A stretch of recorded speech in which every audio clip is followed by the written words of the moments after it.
ఈయన వెళ్ళిపోవాలి. కాబట్టి సుందరకాండ వింటే ఏమవుతుందంటే ఇందులోంచి ఆయన లేచి వెళ్ళిపోతాడు.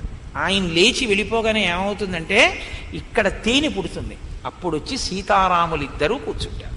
మీరు రోజు చెప్తున్నారుగా అదేంటి, రావణాసురుని యొక్క సోదరుని మనస్సు యందు అబ్జకీరము రామనామము అని రావణుని యొక్క సోదరుడైన విభీషణుని యొక్క హృదయ పద్మమునందు నిరంతరము స్రవించేటటువంటి భక్తి మకరందమును తాగడానికి రామచంద్రమూర్తి అనేటటువంటి భ్రమరము తిరిగేటటువంటి చోటైన విభీషణుని యొక్క వైశిష్ట్యమునకు వైభవమునకు కారణమైన ఓ రామనామమా మేము ఓ 3 మాటలు అంటున్నాం, మాకు కూడా అనుగ్రహమి అని కదూ. రామనామము రామనామము రమ్యమైనది రామనామము అంటున్నాం, రాసకీరము రామనామము అంటున్నాం కదా ప్రతిరోజును. కాబట్టి మనసేవ కృతాం లంకాం నిర్మితాం విశ్వకర్మణ ద్వారముత్తరమాసాద్య చింతయామాస వానరః. ఆ లంకాపట్టణం యొక్క ఉత్తర ద్వారం దగ్గరికి వెళ్ళారు. వెళ్ళి ఆ ఉత్తర ద్వారం దగ్గర నిలబడి అనుకుంటున్నారు, ఓహో ఈ లంకాపట్టణాన్ని విశ్వకర్మ మనసు పెట్టి నిర్మించాడు. మనసు పెట్టి చేయరా పని అంటారు చూసారా. మనసా చేసినది వైభవోపేతంగా ఉంటుంది, మనసు పెట్టి నిర్మించాడు, అందుకే అంత గొప్పగా ఉంది ఈ లంక. సంపూర్ణాం రాక్షసైర్ఘోరై నాగైర్భోగవతీమివ అచింత్యాం సుకృతాం స్పష్టాం కుబేరాద్యుషితాం పురా. ఒకనాడు కుబేరుని చేత పరిపాలింపబడినటువంటి ఈ లంక ఇప్పుడు రావణుని చేత పరిపాలింపబడుతోంది. స్పష్టంగా బాగుగా ఏర్పరచబడి చక్కగా విలసిల్లుతున్నటువంటి ఈ లంకాపట్టణం ఇప్పుడు ఎలా ఉంది? నాగుపాముల చేత నిండిపోయినటువంటి పాతాళలోకం ఎలా ఉందో ఇప్పుడు అలా ఉంది, రాక్షసుల చేత పరివేష్టింపబడి. ఈశ్వరుడు మనకందరికీ శరీరాన్ని ఇచ్చినప్పుడు, నాడులు ఇచ్చినప్పుడు, నాడులు ఆపరేషన్ చేస్తే దొరకవు, నరాలు దొరుకుతాయి. నాడులు ఇచ్చినప్పుడు వాటిని చక్కగా జ్ఞాన ప్రసరణ మార్గములుగా ఉంచుతాడు. అంటే వాటి వలన నువ్వు భగవత్తత్వాన్ని పొందు అని. మనం ఏం చేస్తామో తెలుసా అండి, వాటిలోకి రకరకాల విషాలన్నీ నింపేస్తాం. ఎందుకని? ఒక్కటే కారణం, 6 శత్రువుల్ని తెచ్చిపెట్టుకుని అన్ని రకాల విషయాలు అందులోకి నింపేస్తాం. అందుకని ఎప్పుడు ఒక పడగ తొక్కితే ఇంకో పడగ ఎత్తుతాడు. నువ్వెంతటి వాడివని ఈశ్వరుడు తప్పు, నువ్వు అలా ఉండకూడదని ఒక అహంకారం తొక్కాడు అనుకోండి, ఇంకో అహంకారంతో పడగెత్తుతాడు. ఈశ్వరుడు ఇచ్చినటువంటి 101 నాడుల్ని విషంతో నింపుతాడు. ఆ విషంతో నిండిపోతే కాళీయుడైపోతాడు. అదే కాళీయ మర్దనం. కృష్ణ పరమాత్మ చిన్న పిల్లవాడిగా కాళీయుడి పడగల మీద వేసి తొక్కాడు పాదాలు. విసదామోదరు పాదఘాతనకతుల్ వేవేల చందంబులన్ ప్రసభాటోపమచూపబాపణ భృచ్చటా మండలంబ సహంబై పగిలెన్ మణుల్ చెదరగా నాశ్యంబులన్ సోనితం బెసగన్ దంష్టలు నుగ్గుగాగా గరళవహ్ని జ్వాలికల్ వెల్వడన్. ఆ పడగల మీద తోక పట్టుకుని నాట్యం చేసి తొక్కుతుంటే విషాన్నంతటినీ కక్కేసింది. కక్కేసిన తర్వాత విషమంతా పోయిన తర్వాత ఆయన్ని పట్టుకుని అప్పుడు ఏడిచింది, నన్ను బతికించమని. మున్ను చేయు పెండ్లి పెండ్లి కాదు అన్నారు కాళీయుడి భార్యలు వచ్చి. అప్పుడు ఆయన అనుగ్రహించాడు, ఇక నుంచి నీకు దోషం లేదులే, నీ పడగల మీద నా పాదముద్రలు ఉంటాయి, గరుడు నిన్ను హింసించడు అన్నాడు. మనలో ఉన్నటువంటి నాడుల్ని విషపూరితం చేసుకుని ఈశ్వరుడి యొక్క అనుగ్రహంతో ఈశ్వర భక్తితో నింపుకోకుండా తిరుగుతున్నది మనం. ఈ లంకని సర్వేశ్వరుడు నన్ను సేవించి ధన్యుడివికా సంతోషంతో నేను ఈ జగత్తుని సృష్టించింది, అందుకే నా ప్రసాదంగా నువ్వు అనుభవించు, సంతోషంగా చూడు, అందుకే ఇచ్చాను అంటే ఈశ్వర ప్రసాదంగా అనుభవించకుండా నాదని అనుభవించి వాడు అనుభవిస్తున్నాడని తమకంబొప్ప పరంగనాజనుల పరద్రవ్యంబులన్ నృత్యులింగ మహోద్యోగము చేయు నెమ్మనము దానింపట్టి వైరాగ్య పాశంబులను చుట్టి బిగించి నీ చరణస్తంభంబునన్ కట్టివైచి ముదంబెన్నడు కల్గజేయ కదవో శ్రీకాళహస్తీశ్వర అంటాడు ధూర్జటి.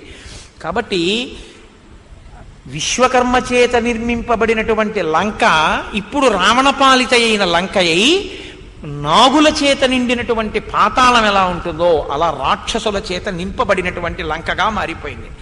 ఇమాం తు విషమాం దుర్గాం లంకాం రావణపాలితాం ప్రాప్యాపి స మహాబాహు కింకరిష్యతి రాఘవ. ఈ మాట కొంచెం బాహ్యంలో విచారణ చేయడానికి ఆశ్చర్యంగానే ఉంటుంది, ఇలా అనత్సాహనుమనిపిస్తుంది.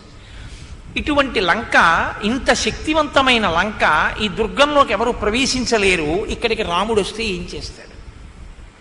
కింకరిష్యతి రాఘవ. కాదు, స్వామి హనుమయే ముందుకు వెళ్ళిన తర్వాత అంటారు, ఎంత గొప్ప లంక అయితే ఏమిటి, రాముడు నాశనం చేయగలడంటారు. రాముణ్ణి తక్కువ చేయడం హనుమ ఉద్దేశ్యం కాదు. ఆయన ఉద్దేశ్యం ఏమిటో తెలుసా అండి? ఏమంటే ఆయన బొత్తిగా అలా బతికేస్తున్నాడు కదా, నిజంగా ఒకవేళ ఈశ్వరుడే వచ్చి ఈయన ఎదురుగుండా నిలబడినా నాకు ఇప్పుడు ఖాళీ లేదని వెళ్ళిపోతాడు తప్ప నమస్కారం చేయడు. ఈశ్వరుడు వచ్చినా ఆయన్ని బాగు చేయలేడండి అంటాం. మనం అనమండి, లోకంలో మాట అంటుంటాం, భగవంతుడే వచ్చినా ఆయన్ని బాగు చేయలేడండి అంటాం. రాముడే వచ్చినా ఈ లంకని ఏం చేయగలడంటే ఎవడు బాగుపడతాడు? ఇందులో బాగుపడేవాడు ఎవడు లేడు. కాబట్టి ఏం చేయాలి?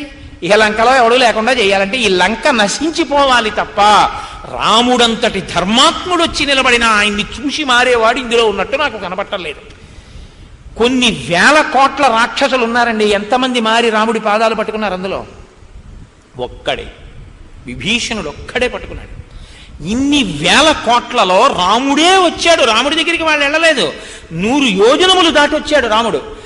అందులో అడుగు పెట్టాడు, నిలబడ్డాడు, యుద్ధం చేశాడు. ఎవరైనా నా దగ్గరికి వచ్చిన అభయం అంటే చాలు, ఎవరినైనా రక్షిస్తానన్నాడు. వెళ్ళి పట్టుకున్న వాళ్ళు ఉన్నారా? రామా రక్షించన్న వాళ్ళు ఉన్నారా? ఒరే ఇంతమంది మడిసిపోతున్నారా, ఇప్పటికైనా ఆయన తేజస్సు తెలుసుకోవద్దా అన్నవాడు ఎవడున్నాడు? అందరూ మడిసిపోయిన వాళ్ళే. కాబట్టి హనుమ అంటే మీకెందుకు బెంగ? ఇమాంతు విషమాం దుర్గాం లంకాం రావణపాలితాం ప్రాప్యాపి స మహాబాహు కింకరిష్యతి రాఘవ. ఇటువంటి లంకాపట్టణానికి రాముడు వస్తే మాత్రం ఏం చేయగలడు అంటే లంకను ఎలా మార్చగలడు? మార్చరు. ఎందుకు మార్చలేరు అంటే అంత విషంతో నింపేసుకున్నారు. ఇంకా ఈశ్వరుడు వచ్చినా మారనటువంటి స్థితిలోకి వెళ్ళిపోయింది. ఏమైపోతుందో తెలుసా అండి? మనసంతా రాగద్వేషాలతో నిండిపోతే ఏమైపోతుందంటే చెత్త బుట్ట కింద తయారైపోతే ఈశ్వరుడు సర్దుకోగలిగినంత సర్దుకుంటాడు, ఇలా ఇలా ఇలా ఇలాగా. ఆఖరికి ఏం చేస్తాడు? వాళ్ళందరూ వచ్చి అక్కడ కూర్చుంటే ఆయన పక్కకి వెళ్ళి వెళ్ళిపోతాడు. ఇప్పుడు లోపలందరూ ఎవరుంటారు? వాళ్ళు ఉంటారు, రాక్షసులు. ఆయన బయటికి పోయి ఉంటాడు. అలా అయిపోయింది ఆ లంకాపట్టణం. కాబట్టి దీన్ని ఎవరు మార్చగలరు అని చతుర్నామే భగతి వానరాణాం మహాత్మనాం వాలిపుత్రస్య నీలస్య మమ రాజ్ఞస్య ధీమతః. ఈ లంకాపట్టణంలోకి 4 వీరులు రాగలరు అని నాకు అనిపిస్తోంది. వాలిపుత్రస్య, వాలి యొక్క కుమారుడైన అంగదుడు, నీలస్య అగ్నిహోత్రుని యొక్క అంశలో జన్మించినటువంటి నీలుడు, మమ రాజ్ఞశ్చ నా రాజైనటువంటి సుగ్రీవుడు, నేను, మేము 4 ఈ లంకాపట్టణంలోకి రాగలం, మిగిలిన వాళ్ళు రాలేరు. అయితే వీళ్ళు 4 మాత్రమే రాగలరు తప్ప ఇంకా ఎవ్వరూ రాలేరని హనుమ చెప్పలేదు సుందరకాండలో. ఇంకా మీరు ముందుకెళ్ళి చూస్తే ఆయన ఇంకా కొన్ని పేర్లు చెప్పారు, వీళ్ళందరూ కూడా వస్తారని చెప్పారు. కాబట్టి ఎవరెవరు ఏ ఏ భక్తి తత్పరత కలిగినటువంటి వాళ్ళో ఈశ్వరుణ్ణి రాముణ్ణి బాగా అనుసరించగలిగినటువంటి ప్రజ్ఞాపాఠమునందు అధికులో వాళ్ళందరూ ఆయన అనుగ్రహంతో లోపలికి రాగలరు. అది ఏ ఏ మార్గములన్నది మీ ఇష్టం. అది భక్తి మార్గం కావచ్చు, కర్మ మార్గం కావచ్చు, జ్ఞాన మార్గం కావచ్చు. ఈశ్వర భక్తిని ప్రధానంగా చేసుకున్న వాళ్ళందరూ అంతర్ముఖులు కాగలరు, ఈశ్వరుడి వైపుకి అడుగు వెయ్యగలరు. కాబట్టి అనేన రూపేణ మయా నశక్యా రక్షసాం పురీ ప్రవేష్టుం రాక్షసైర్గుప్త క్రూరైర్బలసమన్వితై. ఇక్కడ ఇంత బలంతో కూడుకున్న రాక్షసులు ఇన్ని వేల కోట్ల మంది విచ్చుకత్తులు పట్టుకు తిరుగుతుంటే నేను ఎలా లంకాపట్టణంలో ప్రవేశించి సీతమ్మను అన్వేషించగలను?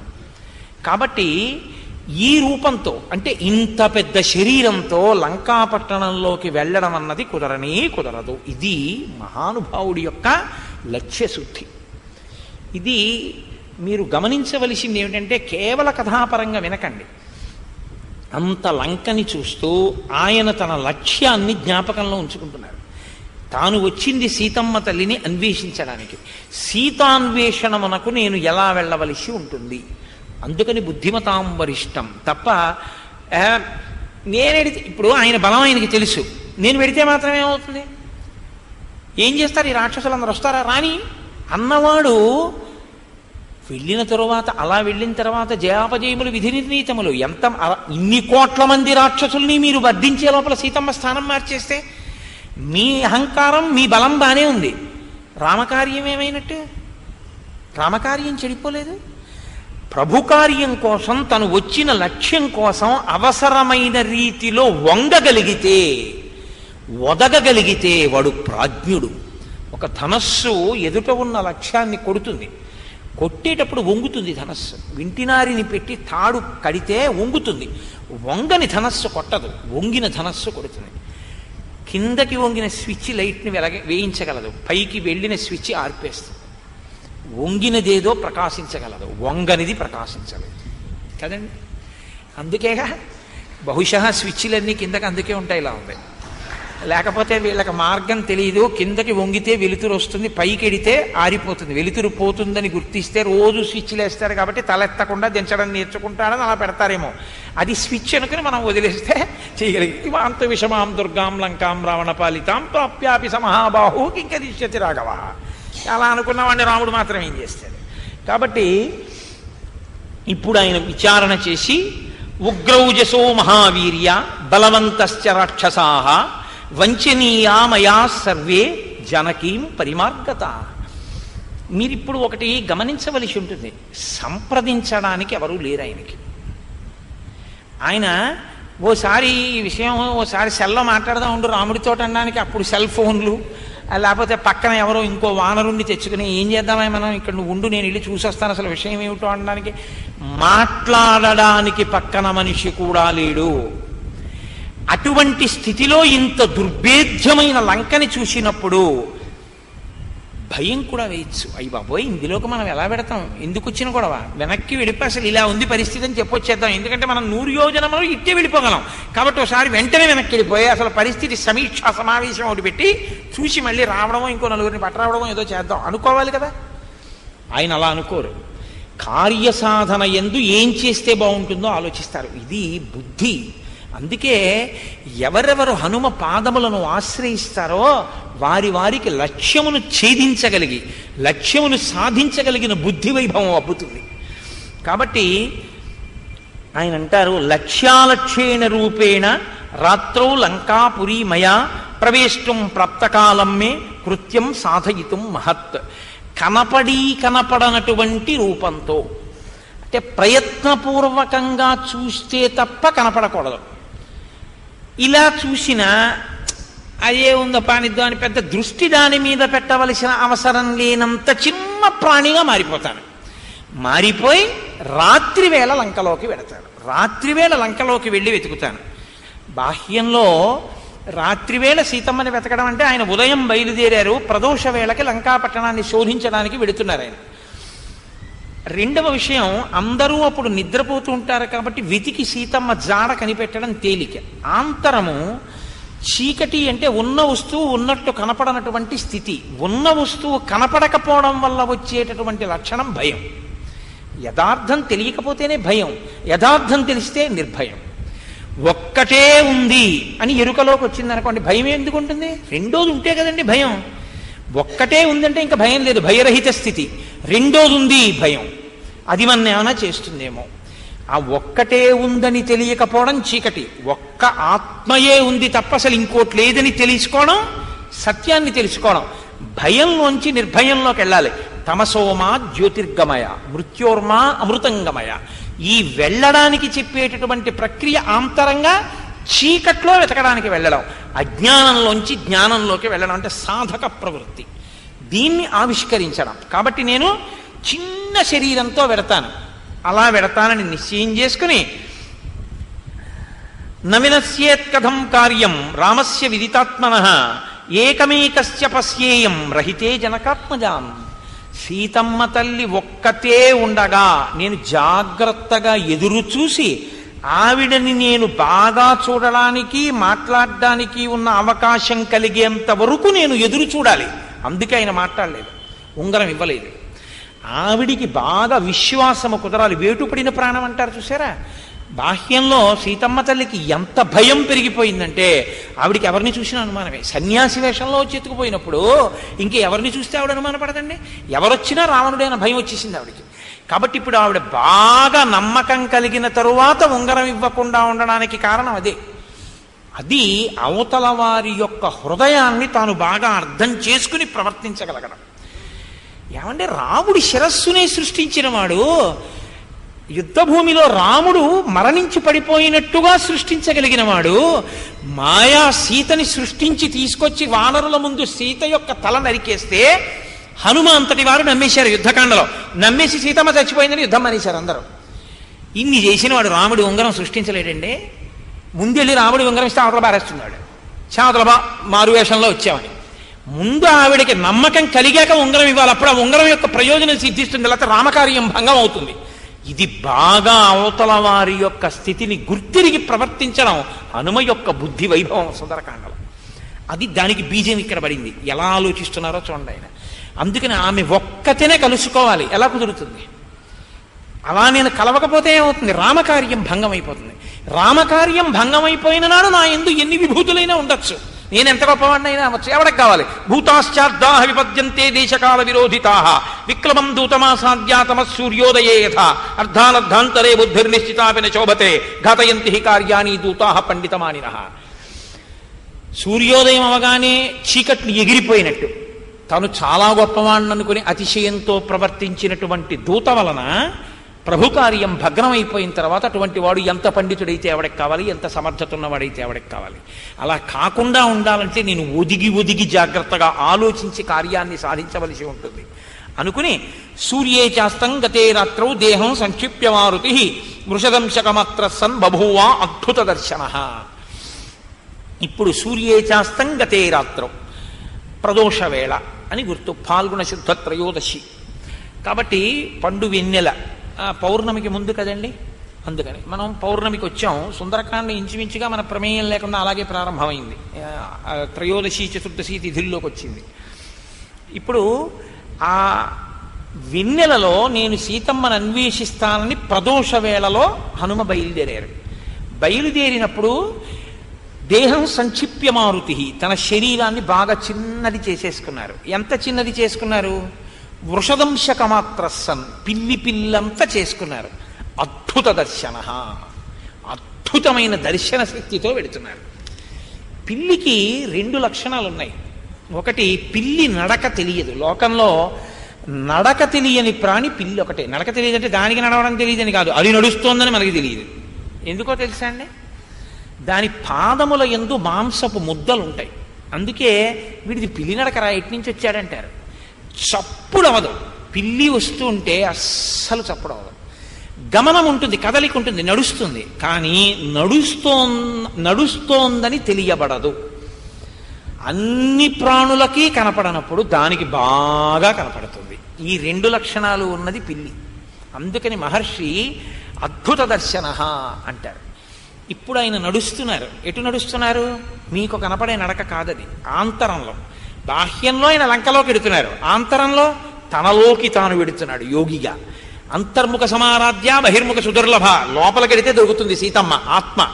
కాబట్టి ఇప్పుడు అంతర్ముఖత్వం. ఈ పైవన్నీ మూసేశారు, కళ్ళు మూసేసుకుంటున్నారు. పద్మాసనం వేసి కూర్చుని యోగి పొంగవుడయి అంతర్ముఖులయ్యారు. అంతర్ముఖులై లోపలికి వెడుతున్నారు.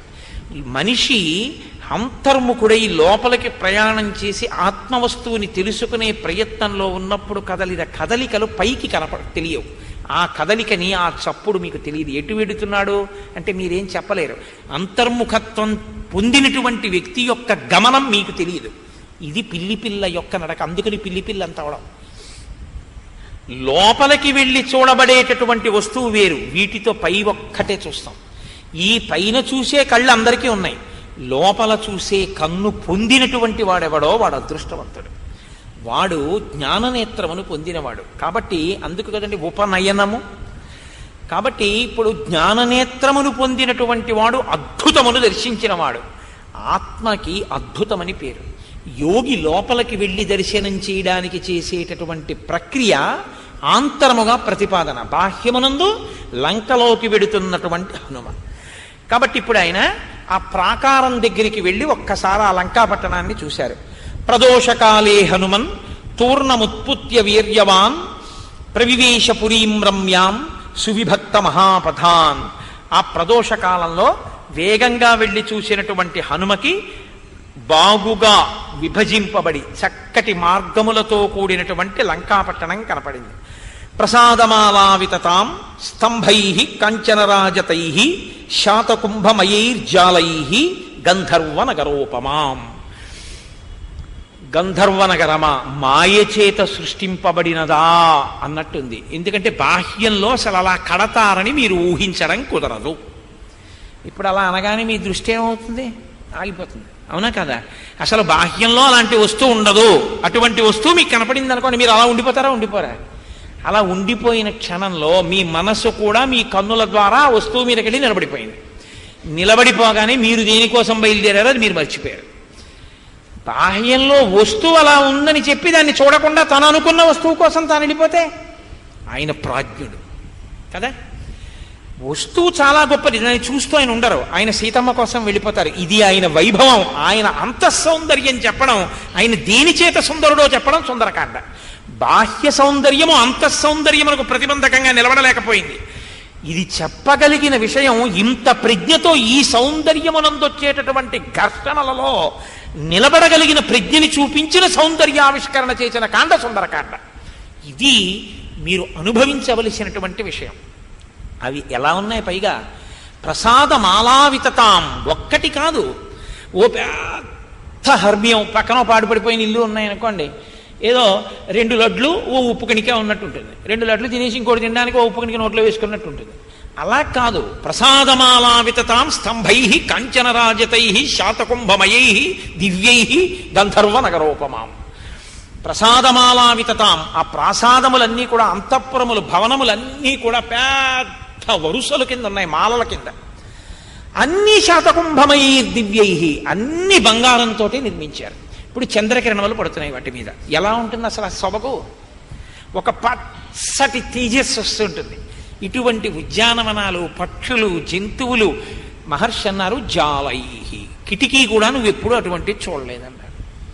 కిటికీయే మనం చూడందైతే ప్రసాదమాలావితతాం చూసి కూడా అలా చూస్తూ ఉండిపోకుండా సీతమ్మని చూడాలని కదలగలిగితే ఆయన ఎంత సమర్థుడై ఉండాలి, ఎంతటి బుద్ధిమతాం వరిష్టం అయి ఉండాలి.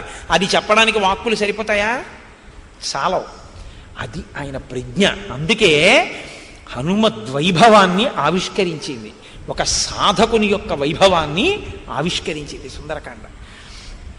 గంధర్వనగరోపమాం సప్తభౌమాస్తభౌమైశ్చ సదదర్శ మహాపురీం తలై స్ఫటిక సంకీర్ణై కార్తస్వర విభూషితై. 7 అంతస్తుల మేడలు, 8 అంతస్తుల మేడలు. ఈ మేడలన్నీ బంగారముతో కట్టబడి అక్కడ ఉండేటటువంటి భూమి, ఆ నేల కేవలముగా ఏదో సిమెంటుతోటో ఇసుకతోటో మట్టితోటో చేసింది కాదుట. స్ఫటిక మణులు తీసుకొచ్చి స్ఫటిక మణులతో నేల చేశారట. అసలు శుద్ధ స్ఫటికానికి ఉండేటటువంటి శక్తి, శ్రీకాళహస్తిలో శుద్ధ స్ఫటికలింగమును, రామేశ్వర క్షేత్రంలో ప్రతిరోజు తెల్లవారుజామున శుద్ధ స్ఫటికలింగాన్ని తీసుకొచ్చి పెడతారు. మీరు ఎప్పుడైనా చూశారో లేదో, బాగా చీకట్లో వెళ్ళాలి. సూర్యోదయం అయితే ఇంకా పూజ చేస్తారు. అది ఒక్క చీకట్లో బ్రాహ్మీ ముహూర్తంలో చేస్తారు. ఇంత పెద్ద స్ఫటికలింగం ఉంటుంది, శుద్ధ స్ఫటికం. అది స్ఫటికం గురించి తెలుసున్న వాళ్ళు పట్టుకుంటారని ఒక ప్రయోగం చేస్తారు. అది శుద్ధ స్ఫటికలింగము అని మీరు అనుభవించాలి అని ఆ శివలింగాన్ని అక్కడ పెట్టి ఏం చేస్తారంటే ఒక ఎర్రటి పువ్వుని తీసుకొచ్చి ఆ లింగం వెనక పెడతారు. అది మీరు చూడాలి. అప్పుడు ఆ స్ఫటికలింగం దగ్గరికి వెళ్ళినప్పుడు అది చూడగలిగిన ప్రజ్ఞ ఉంటేనే అనుభవిస్తాడు, లేకపోతే మీకు తెలియదు అది ఏం చేస్తున్నారో. ఎర్ర పువ్వు ఇలా పెడతారు, వెనక పెడితే మొత్తం శివలింగం ఎరుపైపోతుంది. పువ్వు తీసేస్తారు, ఒక పచ్చటి పువ్వు పెడతారు, శివలింగం అంతా పసుపు అయిపోతుంది. మళ్ళీ తీసేస్తారు, ఓ ఆకుపచ్చటి పువ్వు, నీలం పువ్వు ఇలా చూపిస్తారు, మొత్తం శివలింగం నీలం అయిపోతుంది. శుద్ధ స్ఫటికానికి ఉన్న లక్షణం ఏమిటో తెలుసా అండి? ఏ రంగుతో కూడిన చిన్న పదార్థం దాని మీద ఇలా పెడితే ఆ రంగులో అది కనపడుతుంది. అందుకే స్ఫటికలింగారాధనం జ్ఞానాన్ని ఆవిష్కరిస్తుంది. అసలు బ్రహ్మము స్ఫటికంలా ఉంటుంది, అందులో ఏముండదు, శుద్ధ సత్వం తెల్లగా ఉంటుంది. అందుకే పరమశివుడు తెలుపు. మీరు ఏది తీసుకొచ్చి నామరూపాలుగా పెడితే దానిగా ఆయన కనపడుతుంటాడు, కానీ ఆయన తనంత తానుగా శుద్ధ స్ఫటికం. ఒక్క స్ఫటికానికి అంత శక్తి ఉంటే ఇటువంటి శుద్ధ స్ఫటిక మణులు వాడు ఎలాగ మహానుభావుడు, ఆ విశ్వకర్మ ఎలా నిర్మించాడో ఆ శుద్ధ స్ఫటిక మణులతో నేల తయారు చేశారు అక్కడ. ఇప్పుడు ఎర్రటి పాదం ఉన్నటువంటి ఒక స్త్రీ గడప మించి ఇలా తల అడుగెత్తి వేస్తోంది అనుకోండి, నేలంతా ఎర్రగా ఉంటుంది. కాళ్ళకి పసుపు రాసుకున్నటువంటి స్త్రీ పాదం ఇలా ఎత్తింది అనుకోండి, ఆ పసుపు రంగంతా పడుతుంది. పైనంతా బంగారం, నేలంతా స్ఫటికం. మణులేమో అన్ని స్తంభాలకి పొదిగారు, బయట స్తంభాలకి. ఇప్పుడు చంద్రకాంతులు పడుతున్నాయి, ఇంద్రధనస్సు లేచినట్టు కాంతులు లేస్తూ ఉంటాయి. స్ఫటికంతో నేలుంది. ఇది శ్లోకం కాదు, మీరు అనుభవించండి ఒక్కసారి. అలా నేను ఎన్ని శ్లోకాలకి చెప్తాను? నేను అన్ని శ్లోకాలకి చెప్పడం ఒక్కనాటికి సాధ్యం కాదు. నేను కొన్ని అందించగలనంతే. అది నేను అనుభవించినటువంటి చాలా తక్కువ స్థాయిలో. కాబట్టి ఇప్పుడు అసలు మీరు ఒక్క భవనం వంకి ఇలా చూశారనుకోండి, అంతే. అబ్బా, ఆ కిటికీ చూడు, ఆ నేల చూడు, ఆ పై ప్రాకారం చూడు, ఆ మణులు చూడు, ఆ స్తంభం చూడు, ఆ అరుగు చూడు అని ఉండిపోతారు. ఇప్పుడు ఆయన ఏం చేశారంటే, ప్రసాదమాలా వితతాం స్తంభై కాంచన రాజతై శాతకుంభమయైర్ దివ్యైర్ గంధర్వ నగరోపమాం అని దాటిడిపోతున్నారు. ఇవన్నీ నాకు అక్కర్లేదు, సీతమ్మ కాదుగా నాకు వద్దన్నారు. నయితి నయితి నయితి. ఇది సాధకుడి లక్షణం. పైకి లంకా వైభవం, పక్కన హనుమత్ వైభవం. రెండు వైభవాల్ని ఏకకాలంలో నడుపుతున్నారు మహర్షి. ఈ ఇద్దరికి మధ్యలో అద్భుతం సీతమ్మ వైభవం. కనపడక రామనామ వైభవం, రామకథా వైభవం. ఇన్ని వైభవాలు కలిపి వండిన కూర సుందరకాండ. అది ఏమి రుచి, ఏమి రుచి, ఏమి రుచి, ఏమి రుచిరా శ్రీరామ నీ నామం ఏమి రుచిరా. ఏమి రుచిరా అంటే రామాన్ని రాసుకున్న నాలుగు మీద పెట్టుకుంటే ఉంటుందా అండి అని అడగకూడదు. రుచి అంటే నాలుక తెలుసుకునేటటువంటి రుచి దీన్ని పోషిస్తుంది. ఆ కథ, రామకథ, రామనామంలో ఉన్నటువంటి వైభవం అర్థమైతే దీనిలో ఉన్న ఆత్మ పోషింపబడుతుంది. ఆ రుచి నాకు అందింది రామా, ఇది శ్రీరామ నీ నామం ఎంత రుచిరా. తప్ప రామనామం కాగితం మీద రాసుకుంటే నాలుగు మీద వేసుకుంటే రుచిగా ఉంటుందని కాదు దాని అర్థం. కాబట్టి మహర్షి అంటారు, అచింత్యామద్భుతాకారం దృష్ట్వాం లంకాం మహాకపి ఆసీద్ విషణ్ణో హృష్టశ్చ వైదేహ్యా దర్శనోత్సుక. ఆయన అంత గొప్ప లంకాపట్టణాన్ని చూసి విషాదం పొందారట. సీతమ్మ తల్లి దర్శనం అవుతుందని సంతోషం పొందారట. ఏమిటండి అది? తిరగేసినది లేదు శ్లోకం. అంత గొప్ప లంకని చూసి సంతోషాన్ని పొందాలి. అమ్మో, ఇందులో ఎక్కడుందో బాబోయ్, ఇంత పెద్ద పట్టణంలోని దిగులు పొందాలి. ఇక్కడ సీతమ్మ ఎక్కడుందో వెతకాలి, సంతోషం పొందారు. ఈ లంక ఇంతలా ఉందేమిటి, దిగులు పొందారు. అంటే దిక్కుమాలిన లంక బాహ్య సౌందర్యమే, కానీ లోపల ఉన్నవాడికి బుద్ధి లేదురా. బుద్ధి ఉండి ఉంటే నా రామచంద్రమూర్తికి కీర్తి గణించి ఇక్కడ నా రామచంద్రమూర్తిని ఆరాధిస్తే ఎంత బాగుండేదో. మీరు ఒక మంచి ఇంటికి వెళ్ళారనుకోండి, ₹1,00,00,000 పెట్టి కట్టారండి, ఏమిటో తెలియదు, కాస్త సిరాజ్ అల్లేసి మడతెట్టేసి విప్పేస్తే ఏమిటి వస్తుంది దాని మీద బొమ్మ అంటే నేనేం చెప్పలేను, ఏదో బొమ్మ వస్తుంది. అలాంటి ఫోటోలన్నీ ఉన్నాయనుకోండి, ఏమిటండి అది మీరు అడిగారు అనుకోండి, నాకు తెలియదండి. ఆ మోడర్న్ పెయింటింగ్ ఏమీ అర్థం కాదు కాబట్టి ఆ మాట ఉంటే కూడా వదిలిపోతుంది. 35,000 అండి ఒక్కొక్కటి అన్నాడు అనుకోండి. ఇప్పుడు మీరు అలా తల తిప్పి చూసి ఇవన్నీ కలిపి దగ్గరగా 25,00,000. అరే రే, ఇక్కడ పట్టాభిషేకమైనటువంటి సీతారామచంద్రమూర్తి దివ్యమైనటువంటి మంగళప్రదమైన మూర్తి ఒక్కటి ఉంటే ఎంత బాగుండేదో అని దిగులు మీకు కలిగిందనుకోండి. ఆ దిగులు మీరు పొందితే మీరు ఉత్తముడు, ఈ దిగులు పొందలేకపోయిన వాడు దౌర్భాగ్యుడు కదూ. ఎవడకు కావాలి ₹1,00,00,000 పెట్టి కడితే? సీతారాముల ఫోటో లేని ఇల్లును, వాళ్ళ నాన్నగారి ఇల్లు ఫోటో లేని ఇల్లు, వాళ్ళ అమ్మగారి ఫోటో లేని ఇల్లు ఇల్లే, ఇంకో మాట మీరు వెళ్ళకూడదు కదూ. ఎవడకు కావాలో అంటారు. ఇది దిగులు. ఇక్కడ సీతమ్మ ఉంది, ఫేసింగ్ ది ఛాలెంజ్ అంటారు చూసారా. ఇటువంటి నీచుల మధ్యలో ఉండిపోయిన నా తల్లిని అన్వేషించి పట్టుకుని తీసుకెళ్ళిపోయి నా రాముడితో కలిపేయాలి. ఇక్కడ నా తల్లిని ఉంచకూడదు, ఇది నేను సాధించాలి, కాబట్టి నేను తొందరగా బయలుదేరాలి. ఇది ఆయన ఉత్సాహం. బాహ్య సౌందర్యాన్ని తిరస్కరించగలగడం, అంతఃసౌందర్యం పట్ల ఆభిముఖ్యం కలగడం, ఇది సాధకుడి యొక్క ఐశ్వర్యం. ఇది ఆవిష్కరించడం సుందరకాండ. ఏవి సుందరకాండ అండి, అద్భుతం కాదు. కాబట్టి చంద్రోపిశాచవ్యమివాస్య కుర్వన్ తారాగణైర్మధ్యగతో విరాజన్ జ్యోత్స్నావితానేన వితత్యలోకం ఉత్తిష్టతే నైక సహస్రరశ్మి. అప్పుడుట చంద్రభగవానుడు పూర్ణంగా ప్రకాశిస్తున్నట్ట. శుద్ధత్రయోదశి కదండి, బాగా పూర్ణమైనటువంటి కాంతులతో ఉన్నాడు ఆయన. సాచివ్యం చేయడానికి వచ్చాడా అన్నట్టుగా ఉన్నట్ట. అంటే నేను మీతో అన్నానుగా, ఎవరున్నారు హనుమకి? ఈశ్వరుడు ఎప్పుడూ ఉంటాడు. ఆ చంద్రుడు భగవానుడు. భూరంభం శనలోలిలోంబర మహార్నాదో హిమాంసు పుమాన్ నిత్యాభాతి చరాచరాత్మక విధం యస్యైవ మూర్త్యష్టకం అంటారు శంకర భగవత్పాదులు. అష్టమూర్తులుగా ఉండేవాడు పరమశివుడు. ఆ చంద్రుడు ఈశ్వరుడే, పరమశివుడే. ఇప్పుడు భగవంతుడే సాయంగా ఉన్నాడు. భక్తుడు ఒక్కడే ఉండిపోవడం ఎప్పుడూ ఉండదు. భక్తుడికి ఎప్పుడూ పక్కన పరమేశ్వరుడు ఉంటాడు. ఆయన ఒక్కరే ఉన్నారండి అని ఎప్పుడు అనకూడదు. ఆయనతో పాటు ఎవరున్నారో ఆయనకి తెలిసి, నీకు తెలియదు, ఆయన ఒక్కడే ఉన్నాడని నువ్వు అనుకుంటున్నావు అంతే. కాబట్టి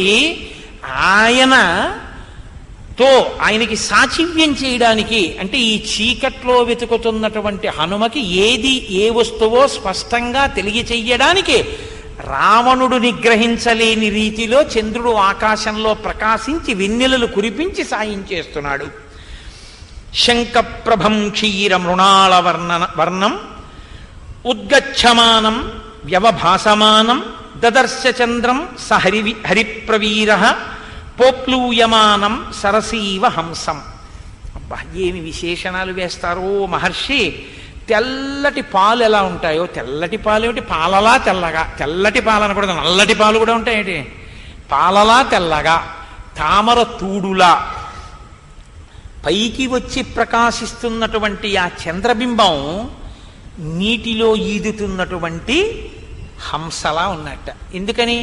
మీరు చూడండి, చంద్రుడు కదులుతున్నట్టు ఉండదు. మీరు అలా చంద్రబింబం వంక చూస్తున్నారు అనుకోండి, అలా మేఘాలు అవి వచ్చి వెళ్ళిపోతుంటాయి. ఆయన ఏదో నీటి మీద తేలుతూ ఈదుతున్నవాడు ఎలా ఉంటాడో, ఆకాశంలో మేఘమండలంలో పెడుతున్న చంద్రుడు అలా ఉంటాడు. అది ఇక్కడ అనుభవించిన వాడి నోటి వెంట వచ్చేటటువంటి కవిత్వం. మహానుభావుడు వాల్మీకి మహర్షి అంటే మాటలండి. కాబట్టి పోప్లూయమానం సరసీవ హంసం, ఆయన మనోహరమైనటువంటి రీతిలో సరస్సులో ఈదుతున్నటువంటి తెల్లటి హంస ఎలా ఉంటుందో అలా ఉందిట ఆ చంద్రబింబం. ఆ చంద్రుని యొక్క వెన్నెలలే హనుమకి ఉపశాంతి కారకం. చల్లబడుతోంది అని గుర్తు. కథ చల్లబడుతోందంటే సీతమ్మకి మంగళం, రాముడికి మంగళం. భగవద్భక్తుడైన వాడికి భగవంతుడు ఎప్పుడూ సహకరిస్తూ ఉంటాడు. కాబట్టి ఇప్పుడు ఆయన లంకాపట్టణంలోకి ప్రవేశించాలి అని నిర్ణయం చేసుకున్నారు.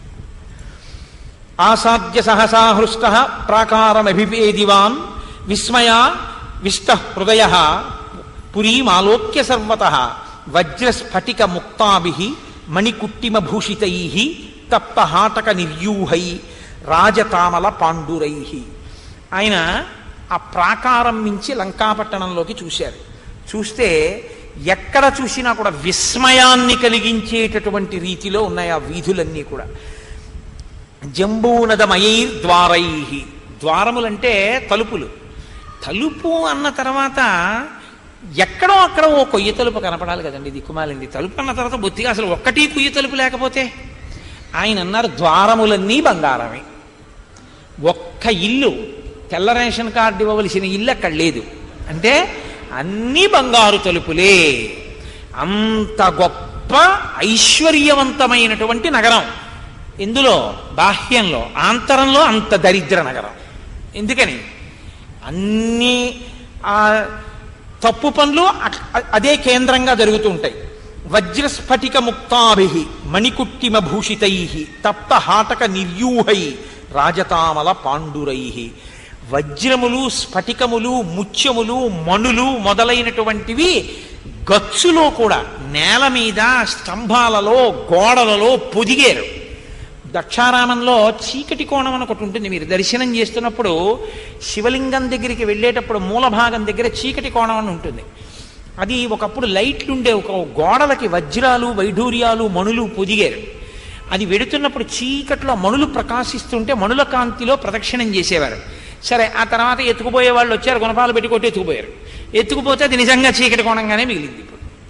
కాబట్టి అక్కడట గోడలు, స్తంభాలు, నేల అన్నీ కూడా ఈ వజ్ర వైఢూర్య స్ఫటిక ఇంద్రనీల మణులు తాపడం చేయబడి ఉన్నాయిట. ఇది ఎంత గమ్మత్తుగానో ఉంది ఆ శిల్పకళా వైభవం. అది ఏం సామాన్యంగా ఉంటుంది అని మీరు ఊహించవద్దు. ఎందుకంటే ఆ లంకాపట్టణం నాటికి అలా ఉండడం కాదండి, ఇప్పటికేమిటి అసలు భారతదేశాన్ని మించినటువంటి విజ్ఞాన గని మీకు ఇంకొకటి కనపడదు. లేపాక్షి దేవాలయం యొక్క పై కప్పంతా కూడా హ్యాంగింగ్ పిల్లర్ మీద నిలబడింది. అంటే ఆ స్తంభం నేల మీద ఆనదు. మీరు కాగితాన్ని స్తంభం కింద నుంచి తీస్తే ఆ స్తంభం కింద నుంచి కాగితం వెళ్ళిపోతుంది ఇటు అటు. కాబట్టి అది వేలాడుతుంటుంది. ఆ స్తంభం వేలాడుతున్న ఒక్క స్తంభం మీద మొత్తం కప్పు అంతా నిలబడింది, దేవాలయం కప్పు. దాన్ని ఒప్పుకోలేదు బ్రిటిషర్స్. బ్రిటిష్ వాళ్ళు ఈ దేశంలో పరిపాలిస్తున్నప్పుడు ఇది అబద్ధం, అలా స్తంభం మీద పైకప్పు నిలబడదు, భూమి మీద స్తంభం లేనప్పుడు ఆ స్తంభం మీద పైకప్పు ఉండదు, civil engineering will not agree with this అన్నారు. అని ఆ స్తంభాన్ని కొడతామన్నారు. కొడతామంటే స్థానికులు భక్తి వాళ్ళు అంగీకరించలేదు. కొద్దిగా కదిపి చూస్తాం పోనీ అని చెప్పి, ఇప్పటికి రికార్డ్స్ ఉన్నాయండి లేపాక్షిలో, ఆయన పేరుతో సహా ఉంది, ఆ కదిపిన ఆయన పేరుతో సహా. వచ్చి ఆ స్తంభాన్ని గుణపాలు పెట్టి కొద్దిగా పక్క కొట్టారు. ఇక్కడున్న స్తంభం ఇలా కదిలిందో అంగుళం, పైకప్పంతా కిందకి దిగింది. అలా ఎలా నిర్మాణం చేశారన్నది అంత గొప్ప దేశమని ఇవాళ మనందరం ఆదర్శంగా తీసుకునేటటువంటి బ్రిటన్కి ఆనాడు తెలియదు. అది ఈ దేశపు సామర్థ్యం. మన దరిద్రం ఏమిటంటే మన దేశానికి ఏమీ తెలియదు అనుకుని వ్యాలంటైన్స్ డే ఇంపోర్ట్ చేసుకునేటటువంటి దౌర్భాగ్యానికి మనం దిగజారిపోవడం. కాబట్టి ఆయన అంటారు, అటువంటి గొప్ప గొప్ప మేడలు, అటువంటి గోడలు క్రౌంచ బర్హిణ సంఘష్టై రాజహంస నిషేవితై తూర్యాభరణ నిర్ఘోషై సర్వత ప్రతినాదితాం. కేవలం బాహ్యంలో చైతన్యం లేనటువంటి మణులు ఆ ప్రకాశమే కాదుట. అక్కడ ఏ ఇంటి ముందు చూసినా కొలనులు, ఏ ఇంటి ముందు చూసినా రాజహంసలు, ఏ ఇంటి ముందు చూసినా నెమళ్ళు, నెమళ్ళ క్రేంకణాలు, పురివిప్పి ఆడుకుంటున్నటువంటి నెమళ్ళు, హంసలు, వాటి కులుకులతో కూడినటువంటి నడకలు, వాటితో ఎంత అందంగా ఉందోట. నేయమన్యేన నగరీ శక్యా దర్శయితుం బలాత్ రక్షిత రావణ బలై ఉజ్జతాయుధారిభి. ఇటువంటి లంకాపట్టణాన్ని ఎవరు జయించగలరు? ఎవరు దీంట్లోకి ప్రవేశిస్తారు? కుముదాంగదయోర్వాపి సుషీణస్య మహాకపేహే ప్రసిద్ధేయం భవేద్భూమి మైందద్వివిధయోరపి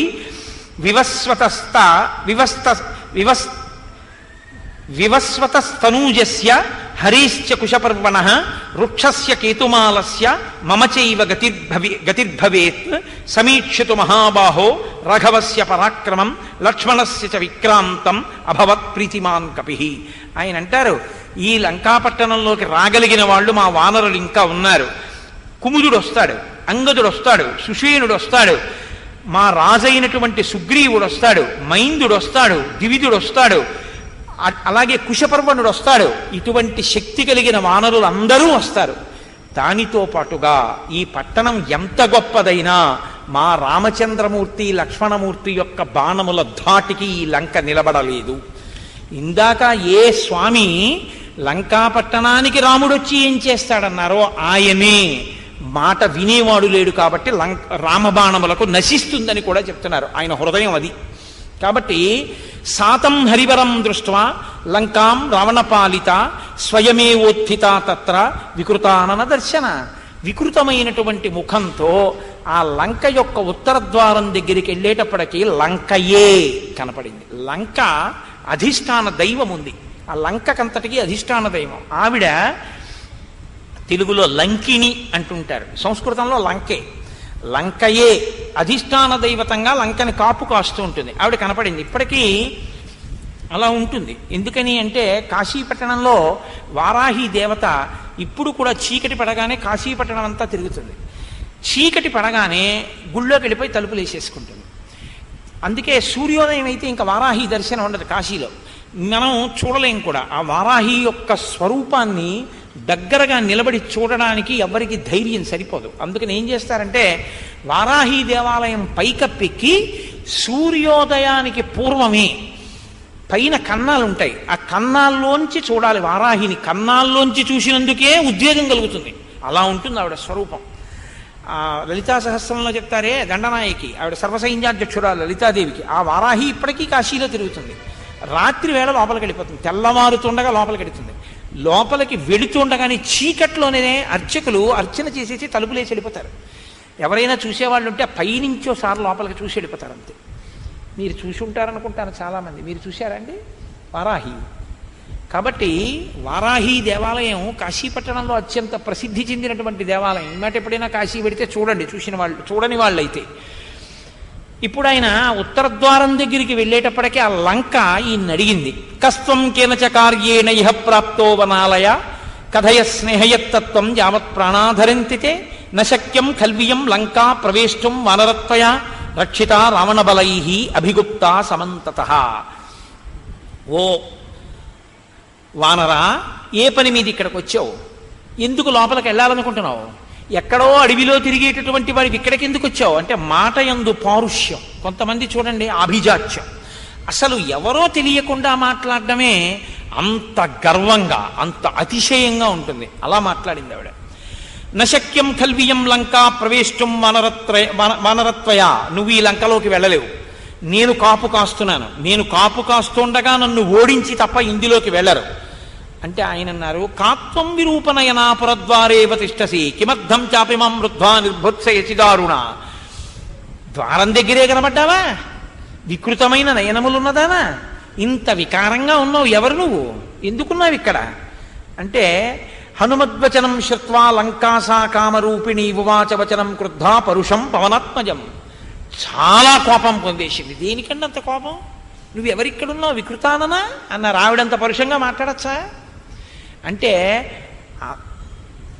వికృతమైన కన్నులున్నదానా అన్నదానికి అంత కోపం వచ్చేసింది ఆవిడికి. కోపం వచ్చి ఆవిడంది చాలా కోపంతో, అహం రక్షసరాజస్య రావణస్య మహాత్మనః ఆజ్ఞా ప్రతీక్షా దుర్ధర్ష రక్షామి నగరీమిమాం. ఇది శరీర భ్రాంతి. ఇదే నేను అనుకున్నటువంటి వాడికి మీరు ఎవడి సంతోషం వాడిది కదండి. అందుకే అలా అంటారు. కానీ దీక్షలో ఉండి గడ్డం పెరిగిపోయినా అద్దం దగ్గరికి వెళ్ళేటప్పటికి మాత్రం ఇలా చూసుకుని అద్దం అందానికి మురిసిపోతుంటాడు. ఏంటి దిక్కుమాలిన గడ్డం, ఎరువేయాలా ఏంటి? దీక్షలో ఉంది గడ్డం పెరిగిందని ఊరుకోవచ్చు కదా, దాన్ని అంతా చూసుకుని మురిసిపోవడం ఎందుకు?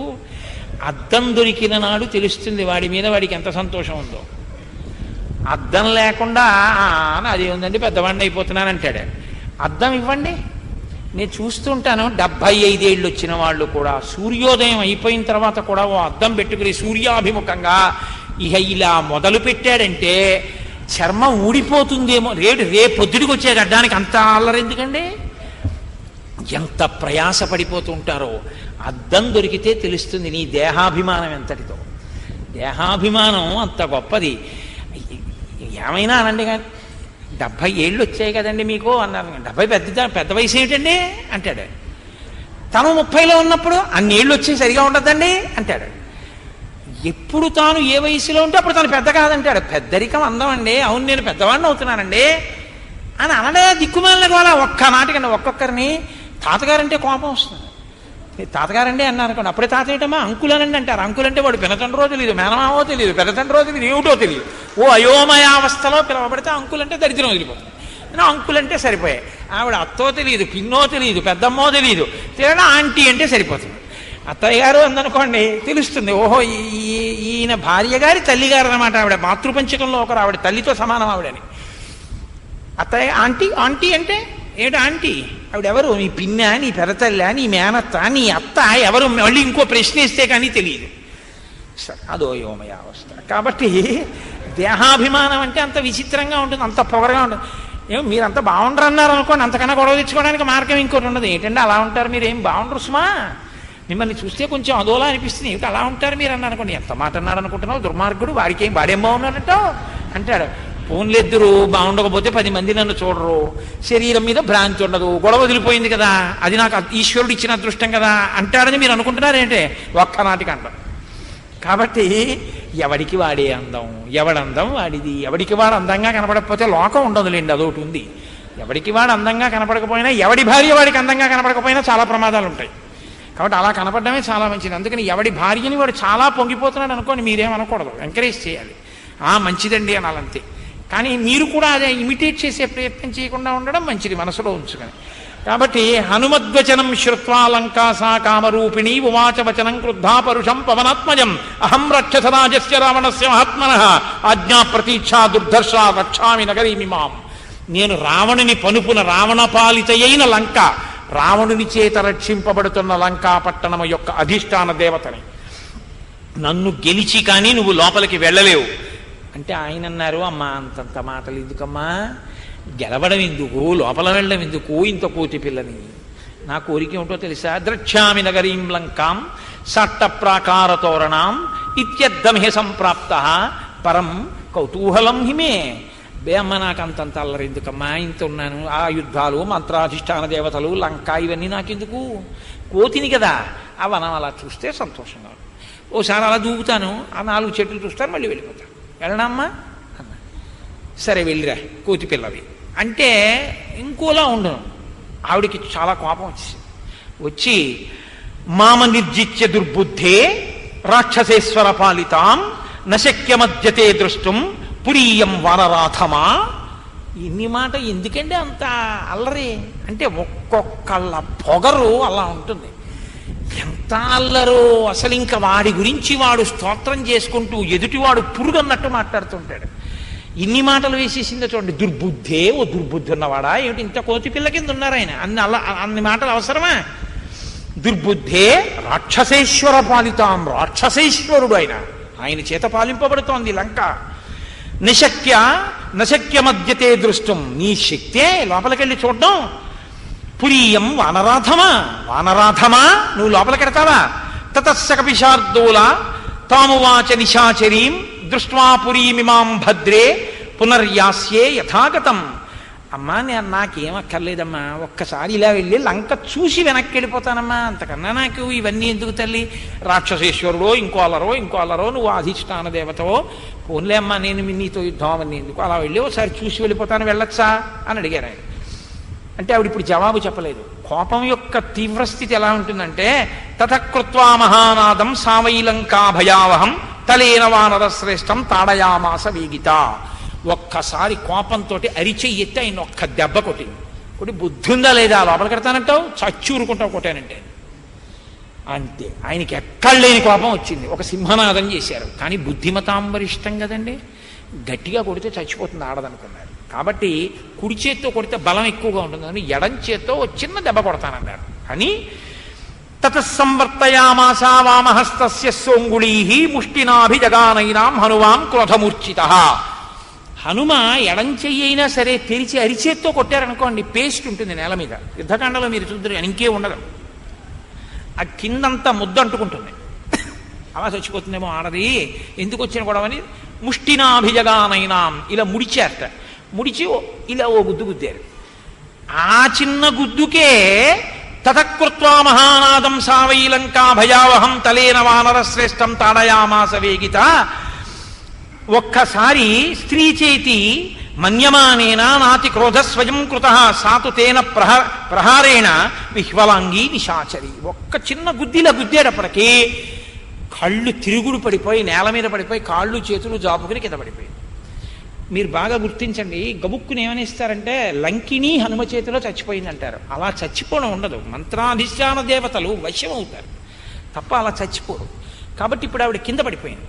కింద పడిపోయి వెంటనే ఆవిడ ఓ మాట అంది హనుమతోటి, ప్రసీదసు మహాబాహో త్రాయస్వ హరిసత్తమ. ఓ మహాబాహో, గొప్ప బాహువులున్నవాడా, నన్ను రక్షించు. సమయే సౌమ్యతిష్టంతి సత్వవంతో మహాబలాః హంతు నగరీ లంకా స్వయమేవ ప్లవంగమ. స్వయంభువా పురా దత్తం వరదానం యథా మమ యదా త్వాం వానర కశ్చిత్ విక్రమాద్ దశమానయేత్. ఒకానొకప్పుడు నాకు చతుర్ముఖ బ్రహ్మగారు ఒక వరం ఇచ్చారు. నీవు ఈ రావణ పాలితి అయిన లంకని ఎంతకాలం కాపాడవలసి ఉంటుందో తెలుసా? ఒకానొకనాడు ఒక వానరుడు వస్తాడు. ఆ వానరుడు వచ్చి ఏనాడు నిన్ను ఓడిస్తాడో ఆనాడు లంక రాక్షసులు కూడా నాశనం అయిపోతున్నారని గుర్తు. ఆనాడు లంక నశించిపోవడం ప్రారంభమైపోయిందని గుర్తు. వరకే లంకా వైభవం. కాబట్టి నువ్వు వచ్చావు, నన్ను ఓడించావు, కాబట్టి లంక నశించిపోతోందని గుర్తు. ఆవిడ వెనక్కి వెళ్ళింది. ఈయన ఎందుకు వచ్చి ఉండాలి? అందరూ నవ్వుతుంటే లంకలో ఎవరిని తీసుకొచ్చాక ఎవరి ఏడుపు వినపడుతోంది? ఏ తల్లిని రావణుడు వశం చేసుకోలేకపోయాడు. ఇప్పుడు ఆవిడంది, తత్ప్రవిశ్య హరిశ్రేష్టాం పురీం రావణపాలితాం విధత్స సర్వకార్యాణి యాని హానీహ వాంఛసి. నువ్వు లోపలికి వెళ్ళి యథేచ్ఛగా ఈ సుందర నగరంలో జానకిని నువ్వు అన్వేషించి తెలుసుకో అంది. అంటే ఆవిడికి అర్థమైపోయింది. ఎప్పుడైతే ఓడింపబడిందో మంత్రాధిష్టాన దేవత, లంక అధిష్టాన దేవత కనుక జానకి జాడ కనిపెట్టడానికి వచ్చిన వాడు లోపలికి వెళ్ళి జాడ కనిపెడతాడు. జాడ కనిపెట్టాక రాముడు వస్తాడు. రాముడు వచ్చాక లంక నశిస్తుంది. ఇప్పుడు ఆవిడికి తెలిసింది కాబట్టి వెళ్ళిపో, లోపలికి వెళ్ళి జానకి జాడ కనిపెట్టు అంది. అంటే ఆయన లోపలికి ఎలా వెళ్ళారో తెలుసా అండి? సనిర్జిత్య పురీం శ్రేష్టాం లంకాం తాం కామరూపిణీం విక్రమేణ మహాతేజ హనుమాన్ కపిసత్తమ అద్వారేణ మహాబాహు ప్రాకారమభిపుప్లువే ప్రవిశ్య నగరీం లంకాం కపిరాజ హితంకర చక్రేతపాదం సంవ్యంచ శత్రూణాం సతమూర్ధని ప్రవిష్ట సత్వ సంపన్నో నిశాయాం మరుతత్మజ. ఆవిడ రాజద్వారం తెరిచి లోపలికి వెళ్ళిపో అని. ఆయన రాజద్వారంలోంచి వెళ్ళలేదు. ఎందుచేత అంటే రాజద్వారే రాజగృహే అని ఆశీర్వచనం. రాజద్వారంలోంచి లోపలికి వచ్చాడు అంటే మిత్రుడని గుర్తు, మళ్ళీ మళ్ళీ వస్తాడు అని గుర్తు. పెరటి ద్వారంలోంచి లోపలికి వచ్చాడు అంటే శత్రువు అని గుర్తు. అది కూడా ద్వారంలోంచి లోపలికి రాకుండా దూకి వచ్చాడు. దూకి వచ్చాడు అంటే ఆ పట్టణానికి ఎవరు యజమానియో ఆయన నాశనాన్ని కోరుకున్నాడు అని గుర్తు. దొంగలు దూకొస్తుంటారు, అందుకే ఉన్న వెతుకుపోయి పాడి చేయడానికి వస్తారు కాబట్టి. ఆ దూకేటప్పుడు కూడా కుడికాలు ముందు పెడితే గృహప్రవేశం మంగళాన్ని ఆశించినట్టు. ఏదో పెళ్లికి వెళ్ళడం, ప్రయాణానికి వెళ్ళడం, కుడికాలు ముందెడతారు. ఎడంకాలు ముందెట్టారు అంటే సర్వనాశనం అయిపోయిందని గుర్తు. అందుకే పెళ్లిలో ఎంత చక్కగా ప్రశాంతంగానైనా కూర్చోవచ్చు, కానీ కోడలు వచ్చేటప్పుడు అత్తగారు చాలా జాగ్రత్తగా ఎప్పుడు ఉండాలంటే మొట్టమొదట కాలు లోపల పెట్టేటప్పుడే జాగ్రత్త పడాలి. అందుకే కాసేపు ఆపేస్తారు అక్కడ. ఆవిడికి కుడి ఎడమా తెలుసో తెలీదో, ఆవిడికి తెలియదు. రైట్ టు లెఫ్టే తెలిస్తే ఇంగ్లీష్ మీడియంలో రైట్ అనవలసింది అత్తయ్య గారు అని ఎడంకాలెట్టేస్తే లేనిపోని ఇబ్బంది కదా. పైగా మీ రైట్ నా రైట్ అనుకున్నానని ఎదురుకుంటే అత్తగారు ఉంటే ఈవిడ లెఫ్ట్ పెట్టింది అనుకోండి, అప్పుడు కూడా అక్కడే ఆవిడ రైట్ ఈవిడికి లెఫ్ట్ అయింది అనుకోండి, ఇంకా అత్తకి కోడలకి పడి చచ్చేదే ఉంటుంది లోకంలో. కాబట్టి అలా ఉండకూడదు అంటే చాలా జాగ్రత్తగా దగ్గరుండి అమ్మా ఇది నీ కుడి కాలు అని చెప్పుకోవలసి ఉంటుంది. అలా చెప్పుకుని ఇంట్లో ఎందుకు తెచ్చుకోవాలంటే మరి ఇంట్లో వృద్ధి అంతా తర్వాత ఆవిడేగా, కోడల వల్లేగా వృద్ధి అంతాను. వంశం వృద్ధి కానీ ఐశ్వర్య వృద్ధి కానీ ఆవిడ వల్లే. నేను చెప్పేది నా కోడల విషయంలోనైనా అంతే నిస్మండి. పురాణం చెప్పి నేను ఎక్కడ కూర్చుంటే మా కోడలు గృహప్రవేశం చేస్తే కుదరదు. నా కోడలు వచ్చేటప్పుడు నేను కూడా బహుజాగ్రత్తగా ఆమె పాదమ వంక చూసి తల్లి అది నీ కుడికాలమ్మా, అది గడప దాటించి ముందు పెట్టి తల్లి అని చెప్పుకుని తెచ్చుకోవాలి కోడల్ని తెచ్చుకునేటప్పుడు. ఎందుకంటే కోడలు లక్ష్మి, ఆవిడ్ని బట్టే కదండి ఇల్లు. కాబట్టి నా కూతురైతే ఓ న్యాయం, రేపు కోడలు వస్తే ఓ న్యాయం అనుకోకండి. నా కోడలు వచ్చినా అలా చేస్తానని చెప్తున్నాను అనమాట. కాబట్టి ఇప్పుడు ఆయన చక్రేదపాదం సవ్యంచ శత్రువునాం సతమూర్ధని, కుడికాలు పెట్టకుండా ఎడంకాలు పెట్టారు. బుద్ధిమతాం వరిష్టం కదండి. ఎడమపాదం పెట్టారు అంటే అది శత్రుపురం, నాశనం అయిపోతుంది, తను జయిస్తారు, వాళ్ళు నశిస్తారని గుర్తు. కాబట్టి ఆయన ఎడంకాలు పెట్టి లోపలికి వెళ్ళారు. లోపలికి వెళ్ళి ఆ లంకా పట్టణంలో వింటున్నారు. శుశ్రావముధురం గీతం త్రిస్థాన స్వరభూషితం స్త్రీణాం మద సమృద్ధానాం దివిచాప్సరసామివ. దేవలోకంలోంచి దిగి వచ్చినటువంటి అప్సరసలు పాటలు పాడుతున్నారా అన్నట్టుగా చక్కటి పాటలు వినపడుతున్నాయి. అవి కూడా 3 స్థానములు, మంద్ర మధ్యమ తారస్థాయిల్లో పాటలు వినపడుతున్నాయి. అందమైనటువంటి స్త్రీలు తిరుగుతున్నారు. శుశ్రావ కాంచీ నినదం నూపురాణాంచ నిస్వనం సోపాన వినదాంశ్చైవ భవనేషు మహాత్మనాం. ఆయన భవనాల దగ్గరికి వెళ్ళి చూస్తే ఆడవాళ్లు తిరుగుతున్నప్పుడు వాళ్ళ యొక్క వడ్డాణములకు పెట్టబడినటువంటి మువ్వల చప్పుళ్ళు, వాళ్ళ కాళ్ళకి ఉన్నటువంటి మంజీరముల యొక్క ధనులు, చేతులకు పెట్టుకున్న గాజుల సవ్వాళ్ళు వినపడుతున్నాయి. అంటే అంతమంది ఆడవాళ్ళు సంతోషంగా ఉన్నారు, ఒక్క తల్లి ఏడుస్తోంది. అస్ఫోటిత నినాదాంశ్చ క్షీళితాంశ్చ తతస్తతః శుశ్రావ జపతాం తత్ర మంత్రాన్ రక్షో గృహేషు వై. కొన్ని చోట్ల భుజాలు చరుచుకుంటున్నటువంటి చప్పుళ్ళు, కొన్ని చోట్ల ఆ యోధులైనటువంటి వాళ్ళు చేస్తున్నటువంటి గర్జనలు, కొన్ని చోట్ల జపం చేసుకుంటున్నటువంటి స్థితి, కొన్ని చోట్ల మంత్రోచ్చాటనం చేస్తున్నటువంటి రాక్షసులు. దీక్షితాన్ జటిలాన్ ముండాన్ గోజినాంబరవాసస దర్భముష్టి ప్రహరణాన్ అగ్నికుండాయుధాంస్తథ. ఏమి వర్ణిస్తారండి మహర్షి. దీక్షితాన్ కొంతమంది దీక్ష పట్టున్నారు, జటిలాన్ కొంతమంది జటలు కట్టేసినటువంటి వాళ్ళు ఉన్నారు, ముండాం కొంతమంది పూర్ణంగా గుడ్డు చేయించేసుకున్న వాళ్ళు ఉన్నారు, గోజినాంబరవాస సహా కొంతమంది ఎద్దు చర్మం కట్టుకున్నారు, దర్భముష్టి ప్రహరణాం కొంతమంది గుప్పిటి నిండా దర్భలు పట్టుకున్నారు. అగ్నికుండాయుధాంస్తథ, అగ్నికుండాలు పట్టుకున్నారు. వాళ్ళు ఇంకా యుద్ధం చేయరు. వాడికి ఎవరి మీదో కోపం వచ్చిందనుకోండి, వాడు ఆభిచారిక ప్రయోగం చేసి ఈ దేవతని, ఈ మంత్రాధిష్టాన దేవతని, ఈ అగ్నికుండాన్ని ప్రయోగించేస్తాడంతే ఆ దర్భలతోటి. అంటే ఉగ్ర పూజలు చేసేవాళ్ళు రాత్రి వేళ లంకాపట్టణంలో ఆభిచారిక హోమాలు చేస్తున్నారు. కూటముద్గర పాణీంశ్చ దండాయుధరానపి ఏకాక్షానేక కర్ణాంశ్చ లంబోదర పయోధరాన్. కూటము, ముద్గరము, దండము మొదలైనటువంటి ఆయుధాలు పట్టుకున్న వాళ్ళు, ఒంటికన్నున్న వాళ్ళు, ఒక చెవి ఉన్నవాళ్ళు, పెద్ద పెద్ద కడుపులున్నవాళ్ళు, కరాళాన్ భుగ్నవక్త్రాంశ్చ వికటాన్ వామనాంస్తథా ధన్విన ఖడ్గినశ్చైవ శతఘ్ని ముసలాయుధాన్.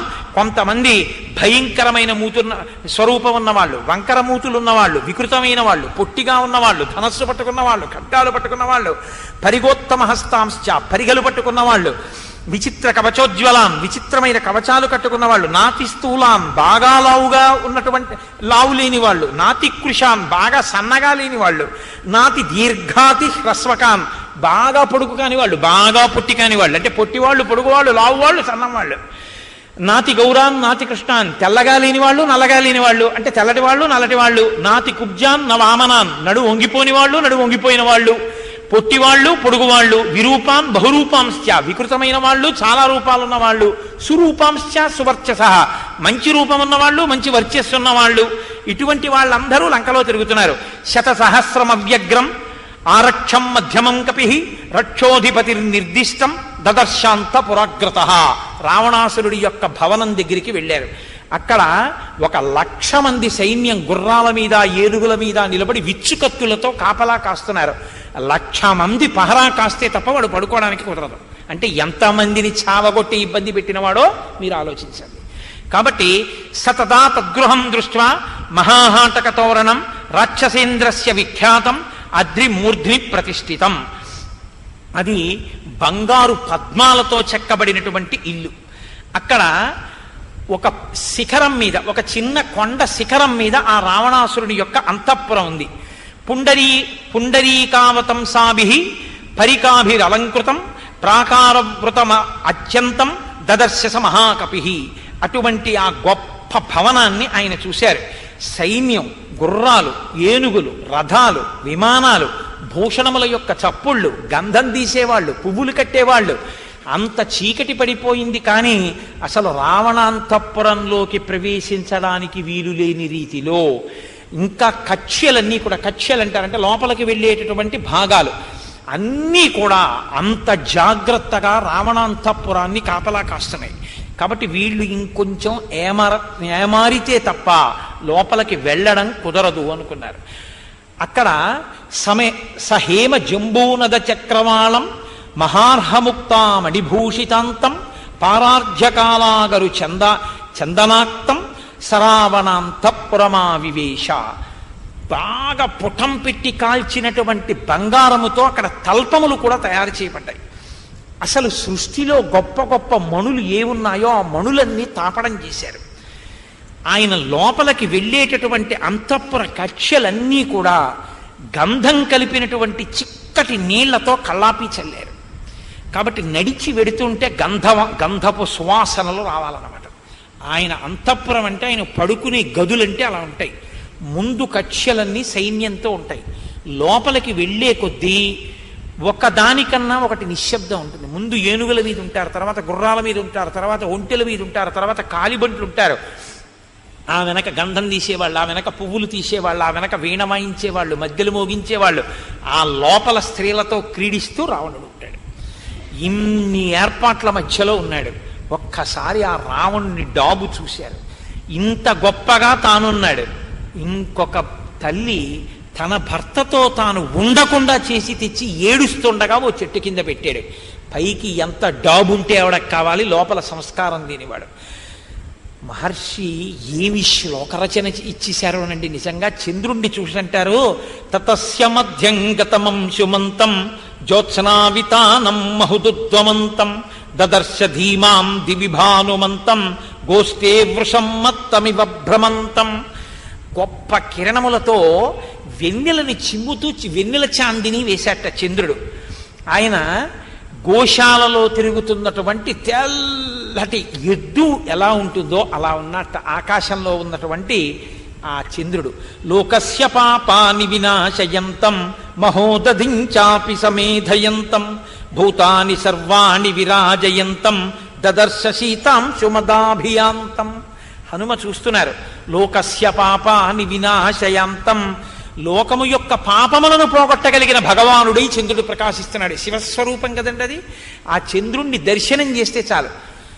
మొన్నను వెళ్ళిపోయినటువంటి నెలలో కాంచీపురంలో ఆ ఏకాంబరేశ్వరుడికి చాలా గొప్ప కళ్యాణం జరుగుతుంది, అభిషేకం జరుగుతుంది. ఆ అభిషేకం జరిగినప్పుడు ఒక నియమం చెప్తారు. ఏకాంబరేశ్వరుడికి రాత్రి కళ్యాణం జరుగుతుంది. కాంచీపట్టణంలో ఏకాంబరేశ్వరుడికి కళ్యాణం జరుగుతున్నప్పుడు ఇక ఎవరైనా పెళ్లి చేసుకోవడానికి ముహూర్తం ఉండదు. అప్పుడు చుట్టుపక్కల ఊళ్ళ నుంచి, జనపదాల నుంచి, పల్లెటూళ్ళ నుంచి వచ్చేసి పురోహితులు ఉండరు. కొన్ని వేల మంది దంపతులు మంటపాలు ఉండవు, కళ్యాణ మంటపాలు ఉండవు. చిన్న చిన్న దర్భాసనాలు, చాపలు వేసేసి కూర్చుంటారు. మొత్తం ఆలయ ప్రాంగణం చుట్టుపక్కల అంతా కూడా కూర్చుంటారు. లోపల సర్వేశ్వరుడు జీలకర్ర బెల్లం పెడుతున్నాడంటారు. ఇక్కడ జీలకర్ర బెల్లం పెట్టుకుంటారు. అన్ని చోట్ల మైక్రోఫోన్స్ మోగుతుంటాయి. ఆయన మంగళసూత్రం కడుతుంటారు, ఇక్కడ మంగళసూత్రం కడతారు. ఆయనకి దివ్య కళ్యాణానికి ముందు అభిషేకం జరుగుతుంది ఏకాంబరేశ్వరుడికి. ఆ అభిషేకం చూసి తీరాలంటారు. అది తదియనాడు జరుగుతుంది, శుద్ధ తదియ. ఆ తదియనాడు చైత్రమాసంలో చేస్తారు.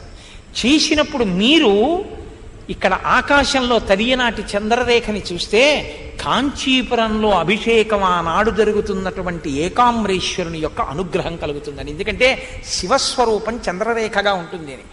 కాంచీపురంలో మీకు ఎవరైనా బాగా తెలుసున్న వాళ్ళు ఉంటే ఆ అభిషేకం జరుగుతున్నప్పుడు ఫోన్ చేస్తారు. అయ్యా బయటికి వెళ్ళి చంద్రరేఖ చూడండి అని ఫోన్ చేస్తారు. నాకు ఈ సంవత్సరం అలా ఫోన్లు వచ్చాయి. అయ్యా అభిషేకం పూర్తవుతోంది, మీరు బయటికి వెళ్ళి చంద్రరేఖను ఒకసారి దర్శనం చేయండి అని. నిజంగా మీరు ఈ మాట గమనించండి. ఆ రోజు చంద్రుడు చాలా గమ్మత్తుగా ఉంటాడు. కాంచీపురంలో చాలా వైభవం ఉందండి. కాంచీపురంలో శివలింగం అక్కడ ఉంటుంది. ఇక్కడ గోడకి పైన కన్నాలు ఉంటాయి, కొన్ని కన్నాలు. ప్రతిరోజు సూర్యకిరణాలు పడతాయి. పడినటువంటి సూర్యకిరణాలు ఒక గడప వరకే వెళ్ళి వెనక్కి వెళ్ళిపోతాయి తప్ప ఎప్పుడు గడప దాటి లోపలికి వెళ్ళాం. ఒక్క రథసప్తమి తిథి నాడు ఒకే ఒక్క లేత కిరణం లోపలికి వెడుతుంది. ఆ లోపలికి వెడుతున్నప్పుడు అర్చకులు ఏం చేస్తారంటే పళ్ళాలు పట్టుకుని కిరణంతో పాటు లోపలికి వెడతారు. అది తిన్నగా లోపలికి వెళ్ళిపోయి ఆ ఒక్క కిరణం రథసప్తమి నాడు ఏకాంబరేశ్వర శివలింగ పాదాల మీద పడుతుంది. పడి వెనక్కి వెళ్ళిపోతుంది ఆ కిరణం. మహనీయమైన ఘట్టం మీరు చూడాలి. ఎప్పుడైనా రథసప్తమికి కాంచీపురం ఏకాంబరేశ్వర క్షేత్రానికి వెళ్ళి చూడండి. ఆ శివుడే చంద్రభగవానుడు, చంద్రుడిగా ఉన్నాను అని ఆయనే చెప్పాడు. అందుకే ఆ కంచిలో పృథివీలింగం, జంబుకేశ్వరంలో జలలింగం, అరుణాచలంలో ఆకాశలింగం, అరుణాచలంలో అగ్నిలింగం, చిదంబరంలో ఆకాశలింగం, శ్రీకాళహస్తిలో వాయులింగం, కోణార్కలో సూర్యలింగం, సీతాకుండంలో చంద్రలింగం, పశుపతినాథులో యజమానలింగం. అష్టమూర్తులుగా ఉంటాడు 8 లింగాల రూపంలో. కాబట్టి ఆ చంద్రుడే. అందుకని ఆయన లోకము యొక్క పాపములు తొలగించగలడు ఆ చంద్రుడి వంక చూస్తూ వింటే. అందున వైశాఖ మాసపు శుక్లపక్ష పౌర్ణమి నాటి రాత్రి చంద్రకాంతులలో చంద్రుడు తిరుగుతుండగా సుందరకాండ వినడం ఆ చంద్రుడి యొక్క ప్రకాశం గురించి వింటూ, మళ్ళీ ఇది దాటిందంటే రేపు కృష్ణపక్షం చెప్పాలి. శుక్లపక్ష పౌర్ణమి నాడే ఆ చంద్రుడి కాంతుల గురించి హనుమ అన్వేషిస్తున్నది మీరు వినాలి. వింటే ఆ 16 కళలతో చంద్రబింబం ఏదుందో ఆ చంద్రవదనయే సీతమ్మ. ఆవిడే సీతమ్మ తల్లి. ఆ సీతమ్మ తల్లి యొక్క పరిపూర్ణ అనుగ్రహం. రామచంద్రుడు, చంద్రుడు శివుడు, సీతమ్మ చంద్రవదన, 16 కళల తల్లి. ఆ తల్లి శ్రీమాత. కాబట్టి ఇవాళ వినద్దు చంద్రకిరణాల గురించి.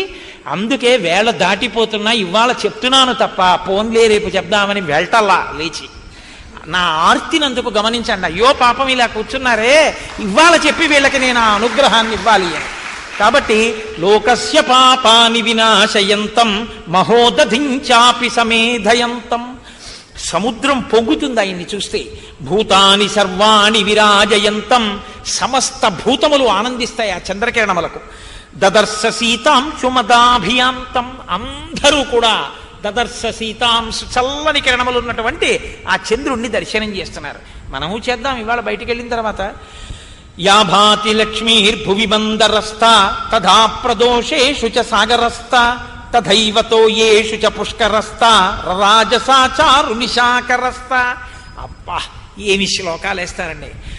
లక్ష్మీదేవి యొక్క వైభవంట భువి మీద మందరగిరి మీద ఉందిట.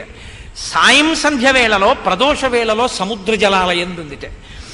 అట్లాగే జలములలో ఉన్న పద్మము యందు ఉందిట.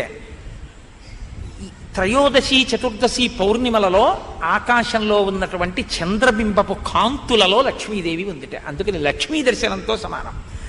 హంసో యథా రజత పంజరస్థః సింహో యథా మందరకందరస్థః వీరో యథా గర్విత కుంజరస్థః చంద్రోపి బిభ్రాజతదంబరస్థః. వెండి పంజరంలో పెట్టబడినటువంటి హంస ఎలా ఉందో అలా ఉన్నట్ట చంద్రుడు. మందర పర్వతపు గుహలో పడుకున్న సింహం ఎలా ఉంటుందో అలా ఉన్నట్ట చంద్రుడు. వీరుడైనటువంటి వాడు మదగజము యొక్క కుంభస్థలం మీద కూర్చుంటే ఎలా ఉంటాడో అలా ఉన్నట్ట చంద్రుడు. అలా ఉన్న చంద్రుణ్ణి హనుమ దర్శనం చేస్తున్నారట. వినష్ట సీతాంబుతుషార పంకో మహాగ్రహగ్రహ వినిష్ట పంక ప్రకాశలక్ష్మాశ్రయ నిర్మలంకో రరాజచంద్రో భగవాన్ శశాంక. అందుకని భగవాన్ అంటారు ఇక్కడ. ఆయన ఉదయించినప్పుడు చుట్టూ ఉన్నటువంటి మంచు తెరలు తొలగకట్టబడ్డాయి, ఇంకా ప్రకాశిస్తుంటే ఆయన యొక్క కాంతి చేత సూర్యుని యొక్క కిరణములు, గ్రహములకు అధిపతి అయినటువంటి సూర్యుని యొక్క కిరణములు ఆయన మీద పడి ప్రతిఫలించిన తరువాత పూర్ణ తేజస్సుని చంద్రుడు పుంజుకుంటే చుట్టూ ఉన్నటువంటి మందమైన మంచు తెర తొలగిపోయిందిట. అటువంటి భగవానుడైన చంద్రుణ్ణి హనుమ దర్శనం చేశారట. శిలాతలం ప్రాప్య యథా మృగేంద్రో మహారణం ప్రాప్య యథా గజేంద్ర రాజ్యం సమాసాద్య యథా నరేంద్ర తథా ప్రకాశో విరరాజచంద్ర. అలా నడిచి వెళ్ళి వెళ్ళి వెళ్ళి వెళ్ళి వెళ్ళి తను కూర్చోడానికి కావలసినటువంటి పర్వత శిఖరం మీద ఉన్న ఒక పెద్ద శిలని వెతుక్కుని దాని మీద పడుకుని రెండు కాళ్ళు ముందుకు చాపుకుని ఇలా తల ఎత్తి చూస్తున్న సింహం ఎలా ఉంటుందో అలా ఉన్నట్ట చంద్రుడు. మహారణం ప్రాప్య యథా గజేంద్రో, గొప్ప యుద్ధం వచ్చినప్పుడు ఏనుగు ఎంత సంతోషంగా ఉంటుందో అలా ఉన్నట్ట. రాజ్యం సమాసాద్య యథా నరేంద్ర, రాజైనా రాజ్యం లేనివాడు శోకంతో ఉండి రాజ్యం పొందిన తర్వాత రాజు ఎలా ఉంటాడో అలా ఉన్నట్ట చంద్రుడు. ప్రకాశ చంద్రోదయ నష్ట దోష ప్రవృత్త రక్ష పిశితాశ దోష రామాభిరామేరిత చిత్త దోష స్వర్గ ప్రకాశో భగవాన్ ప్రదోష. ఆ చంద్రుడు ప్రకాశిస్తున్న చీకటి సమయంలో రాక్షసులు మాంసం తింటున్నారు. అక్కడ ఉన్నటువంటి స్త్రీలు సంతోషంగా తమ ప్రియుల్ని కలుచుకోవడానికని బయలుదేరారు. అక్కడ స్వర్గలోకంలో ఉండేటటువంటి ప్రకాశం ఎలా ఉందో అలా ప్రకాశిస్తున్నాడు చంద్రుడు. ఇటువంటి ప్రకాశంతో ఉన్నటువంటి స్థితిలో గొప్ప తంత్రుల యొక్క ధనుల్ని, అనేకమైనటువంటి సంగీత వాద్య పరికరముల యొక్క ధనుల్ని హనుమ వింటున్నారు. పరస్పరం చదికమక్షిపంతి భుజాంశ్చ పీనానధి విక్షిపంతి మత్త ప్రలాపా నధి విక్షిపంతి మత్తాని చాన్యోన్యమధిక్షిపంతి. అక్కడ ఉన్న రాక్షసులు రాత్రివేళ గుండెలు చూపించి చూడరా నాకెంత వక్షస్థలం ఉందో అంటే నాకెంత వక్షస్థలం ఉందో అని చూపించుకుంటున్నారు. తాగినటువంటి వాళ్ళై మత్త ప్రలాపాలు చేస్తున్నారు. రక్షాంసి వక్షాంసి చ విక్షిపంతి గాత్రాణి కాంతాసు చ విక్షిపంతి రూపాణి చిత్రాన్ని చ విక్షిపంతి దృఢాని చాపాని చ విక్షిపంతి. సుందరకాండ అన్ని సౌందర్యమే, శ్లోకాలు కూడా అనుప్రాసలు. రక్షాంసి వక్షాంసి చ విక్షిపంతి, తమ గుండెలు చూపించుకుని వాటి మీద చేతులు వేసుకుని సరుచుకుని మత్త ప్రలాపాలు మాట్లాడుతున్నారు. ఆడది అలా వెళ్ళిపోతుంటే చాలు, ఆమె శరీరానికి తన శరీరం తగిలితే తప్ప తమకాన్ని ఆపుకోలేక శరీరాన్ని పట్టుకెళ్ళి ఆవిడ శరీరం మీదకి పడేసి తగులుస్తున్నారు. రూపాన్ని చిత్రాన్ని చ విక్షిపంతి, అనేకమైన కామరూపాలు పొందుతున్నారు. దృఢాని చాపాని చ విక్షిపంతి, పెద్ద పెద్ద ధనస్సులు చేతిలో పట్టుకున్నారు. నత్వేవ సీతాం పరమాభిజాతాం పధిస్థితే రాజకులే ప్రజాతాం లతాం ప్రఫుల్లామివ సాధుజాతాం దదర్శ తన్వీం మనసాభిజాతాం. గొప్ప సౌందర్యం కలది, ధార్మికమైనటువంటి వంశంలో జన్మించినది, చాలా భర్త కోసం పరితపిస్తున్నది, రామచంద్రమూర్తి ఎందే మనసు పెట్టుకున్నది, సుకుమారమైన లత ఎంత కోమలంగా ఉందో అటువంటి కోమలమైన సీతమ్మ తల్లి మాత్రం కనపడలేదు.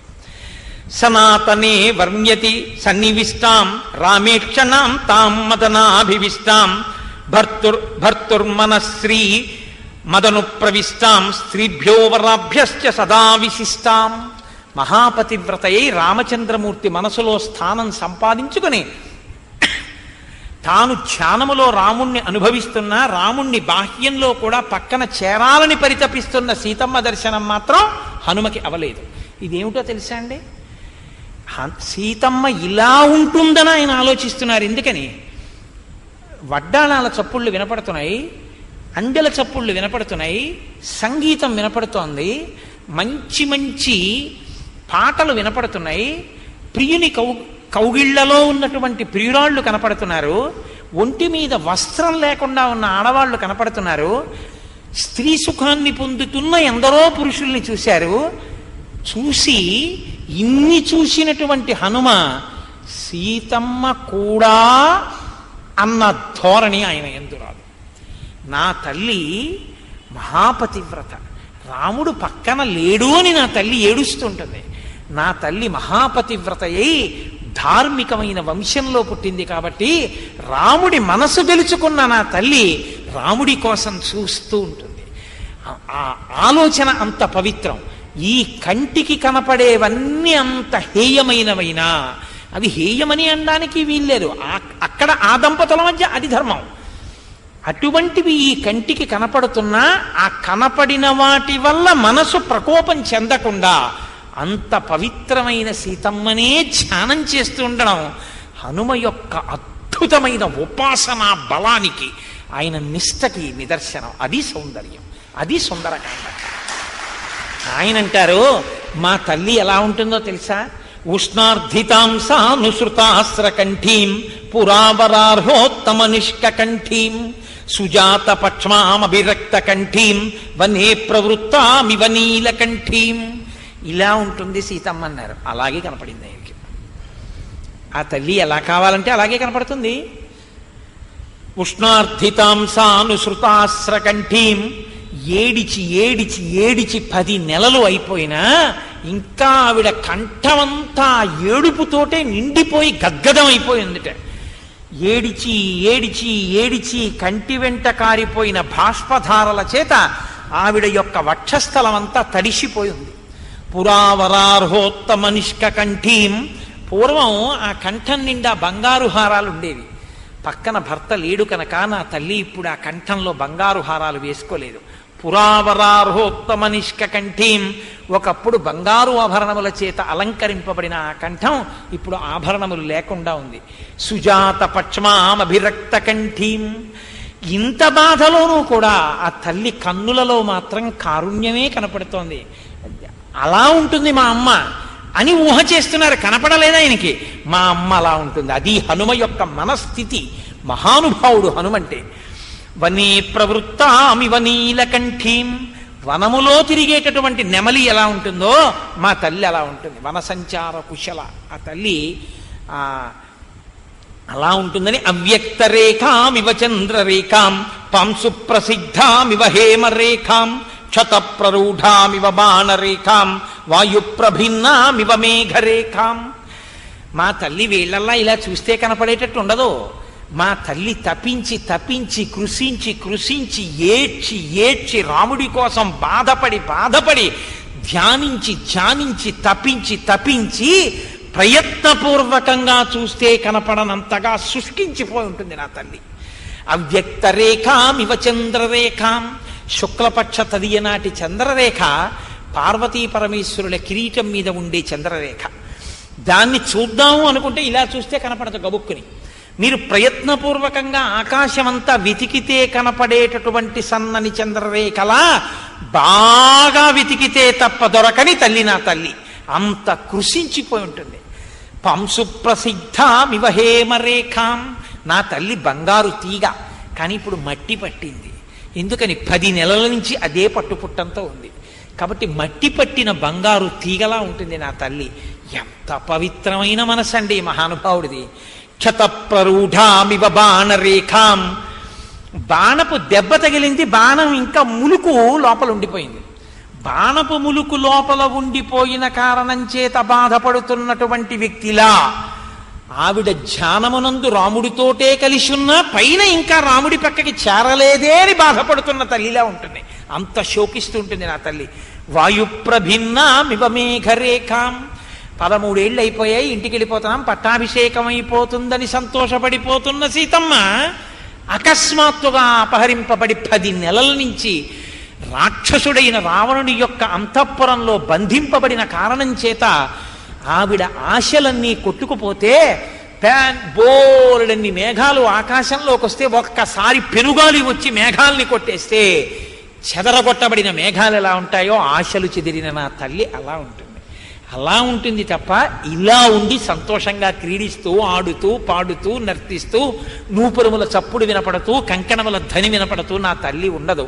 నా తల్లి మహాపతివ్రత, అలా ఉంటుంది. వెతుకుతాను నా తల్లినని ఆ సీతమ్మ వైభవాన్ని గుర్తు తెచ్చుకొని సంతోషించి ఆనందంతో హనుమ వెతకడాన్ని ఇంకా నిర్వహిస్తున్నారు అన్న ఘట్టం దగ్గర ఇవాళది ఆప్ చేస్తాను. ఎందుకంటే ఈ అన్వేషణ ఇలా నడుపుతూ ఇహ రాత్రంతా చెయ్యాలి నేను కూడా హనుమల కనుక ఇక్కడ ఆప్ చేసి మనం ఒక్క 11 మాటలు రామనామం చెప్పుకుందాం.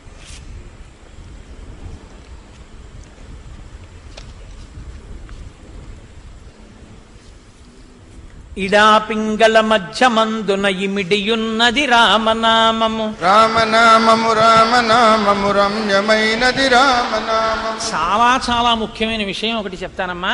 రామనామం అయిపోయేంత వరకు ఉండండి. చాలా ముఖ్యమైన విషయం ఒకటి మీకు చెప్తాను. పాహి కృష్ణాయనచు ద్రౌపది పలికినది శ్రీరామనామము, రామనామము రామనామము రమ్యమైనది రామనామము. నీవు నేనను భేదమేమియు లేకయున్నది రామనామము, రామనామము రామనామము రమ్యమైనది రామనామము. బ్రహ్మ సత్యము జగన్మిథ్యాభావమే శ్రీరామనామము, రామనామము రామనామము రమ్యమైనది రామనామము.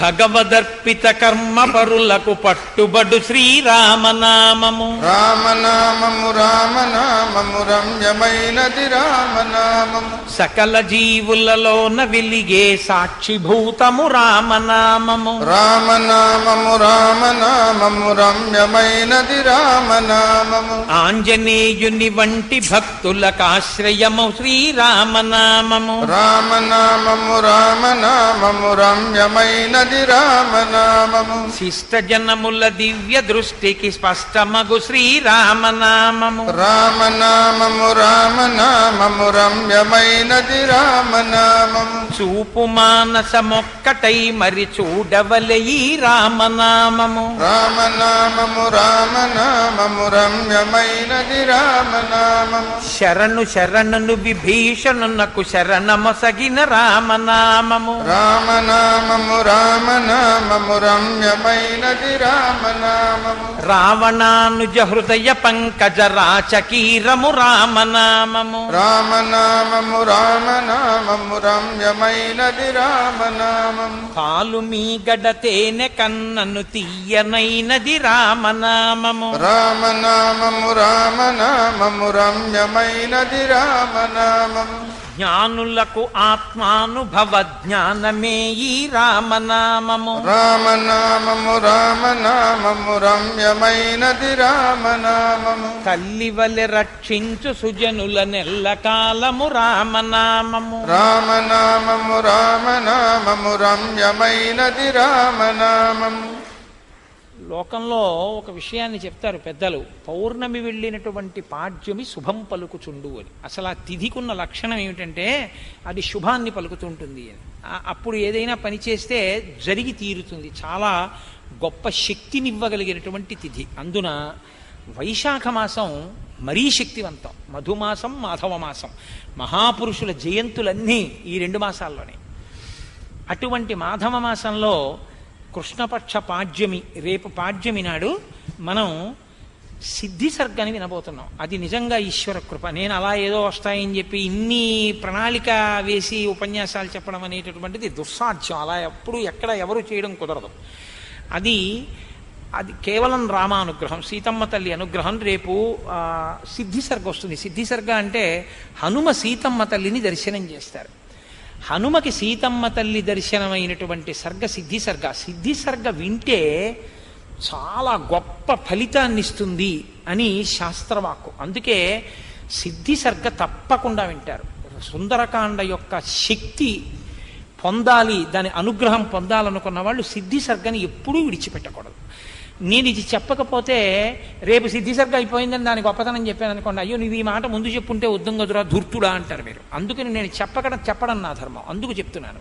2, సిద్ధి సర్గ నాడు సీతాదేవిని సహస్రనామాలతో అర్చించడం చాలా చాలా గొప్ప విషయం. 8 గంటలకు కదండి అయ్యా హరిప్రసాద్ గారు